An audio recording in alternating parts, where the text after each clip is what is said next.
হৈছিল আলোচনা চলি আছিল সিদ্ধান্ত হ'ল নেকি চাওক আমি সৰ্বভাৰতীয় সংযুক্ত গণতান্ত্ৰিক মৰ্চাই বহুত আগৰে পৰা কৈ আহিছোঁ যে আমাৰ দ্বিতীয়খন যিটো পোষ্ট ৰাজ্যসভাৰ দ্বিতীয়খন প্ৰাৰ্থীৰ কাৰণে বিৰোধী দলসমূহৰ মাজত সাফিচিয়েণ্ট নাম্বাৰ আছে যিখিনি নাম্বাৰ লাগে সেইখিনি নাম্বাৰ আছে তো আমি আশাবাদী যে আমাৰ বিৰোধী প্ৰাৰ্থীখন বিজয় হ'ব এটা আমি নিশ্চিত আৰু সেই সুযোগতে আমি সকলো বিৰোধী কংগ্ৰেছ AIUDF ৰাইজৰ দল CPIM সকলো দলৰ মাজত আমাৰ আলোচনা হৈছে আৰু বিশেষকৈ যেহেতু আমাৰ সন্মানীয় সভাপতি ডাঙৰীয়া স্পষ্ট কৰিছিল যে আমি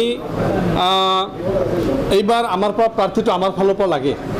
সেই সুবাদতে কংগ্ৰেছৰ হাইকমাণ্ডৰ পৰা আমাক নিমন্ত্ৰণ জনোৱা হৈছিল তেখেতসকলে আমাৰ লগত কথা পাতিব খুজিছিল আৰু সেই হিচাপত আমি দুজন জেনেৰেল ছেক্ৰেটাৰী দিল্লীত গৈ কথা পাতিছিলোঁ জেনেৰেল ছেক্ৰেটাৰী ষ্টেজত দুটাকৈ আমাৰ মিটিং হৈছে দ্বিতীয় পৰ্যায়ৰ মিটিং হৈছে হৈ আমাৰ এই বলটো হাইকমাণ্ডলৈ গৈছিল আমাৰ সভাপতি আৰু সোনিয়া গান্ধী বা ৰাহুল গান্ধীৰ লগত এটা আলোচনা হৈ চূড়ান্ত সিদ্ধান্ত হ'ম বুলি কথা হৈছিল আৰু এই সম্পৰ্কে অলৰেডি কিছু আলোচনা হৈছে সেই আলোচনাত এটা কথা স্পষ্ট হৈছে যে আমাৰ কংগ্ৰেছে এইবাৰ আমাৰ নেক্সট টাইমত আমাক প্ৰাৰ্থিত্ব প্ৰদান কৰিব আৰু এইবাৰ কংগ্ৰেছৰ পৰা প্ৰাৰ্থিত্ব প্ৰদান কৰা হ'ব বুলি এটা সিদ্ধান্তত আহিছে আৰু সেইকাৰণে আমি স্পষ্ট কৰিছোঁ যে আমাৰ সৰ্বভাৰতীয় সংযুক্ত গণতান্ত্ৰিক মৰ্চাৰ ফালৰ পৰা এইবাৰ প্ৰাৰ্থিত্ব নাথাকে কিন্তু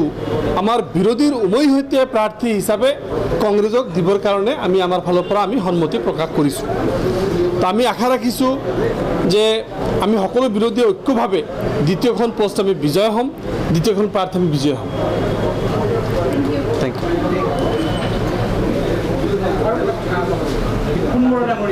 ৰিপুণ বৰা ডাঙৰীয়াও তেওঁ মনোনয়ন পত্ৰ সংগ্ৰহ কৰিছে দলেও সংগ্ৰহ কৰিছে ৰিপুণ বৰা ডাঙৰীয়া যদি প্ৰাৰ্থী হয় আপোনালোকৰ কিবা সুবিধা চাওক আমি কংগ্ৰেছ দলৰ লগত আলোচনা কৰি কংগ্ৰেছক এৰিছোঁ কংগ্ৰেছ দলৰ পৰা প্ৰাৰ্থী কোন হ'ব এইটো কংগ্ৰেছৰ একান্ত ব্যক্তিগত বিষয় আৰু কংগ্ৰেছ দলেহে এইটো সিদ্ধান্ত ল'ব পাৰিব আমি কংগ্ৰেছ দলৰ ভিতৰুৱা বিষয়ত আমি আভ্যন্তৰ বিষয়ত মাত নামাতোঁ এইকাৰণে নামাতোঁ যে তেখেতসকলৰ এটা দল তেখেতসকলৰ দলীয়ভাৱে তেখেতসকলে কাক সিদ্ধান্ত ল'ব এইটো দলে সিদ্ধান্ত ল'ব এইটো আমি তেখেতক কাকো ছাজেষ্ট কৰিব নোৱাৰোঁ কাকো ডিৰেকশ্যন দিব নোৱাৰোঁ কাৰণ এইটো তেখেতসকলৰ দলীয় আভ্যন্তৰীণ কথা তেখেতসকলে কাক প্ৰাৰ্থিত্ব প্ৰদান কৰিব যিয়েই প্ৰাৰ্থী হ'ব কংগ্ৰেছ দলৰ পৰা যিয়েই প্ৰাৰ্থী হ'ব যাকেই প্ৰাৰ্থিত্ব কৰা হ'ব আমাৰ বিৰোধী উমৈহতীয়া বিৰোধী আমি তেখেতক ভোট দি আমি এইবাৰ জয় নিশ্চিত কৰিম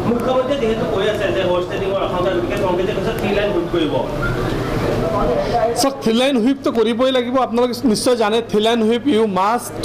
present there you must cast vote there and you must show' আপুনি উপস্থিত হ'ব লাগিব আপুনি ভোট দিব লাগিব আৰু দেখাব লাগিব এই তিনিটা থ্ৰী লাইন হুইপছ কংগ্ৰেছে দিব নিশ্চয়কৈ আমিও দিম আমাৰ দলৰ ফালৰ পৰাও দিব আৰু যিহেতু মনোৰঞ্জন তালুকদাৰ আৰু অখিল গগৈ ডাঙৰীয়া ছিংগল মেম্বাৰ তেখেতসকলে বেলেগ পাৰ্টীক দেখাব নোৱাৰে বেলেগ পাৰ্টীক দেখালে তেখেতৰ ভোটটো কাটা যাব সেইকাৰণে তেখেতসকলৰ পাৰ্টীৰ কোনোবা জেনেৰেল ছেক্ৰেটাৰী বা কোনোবা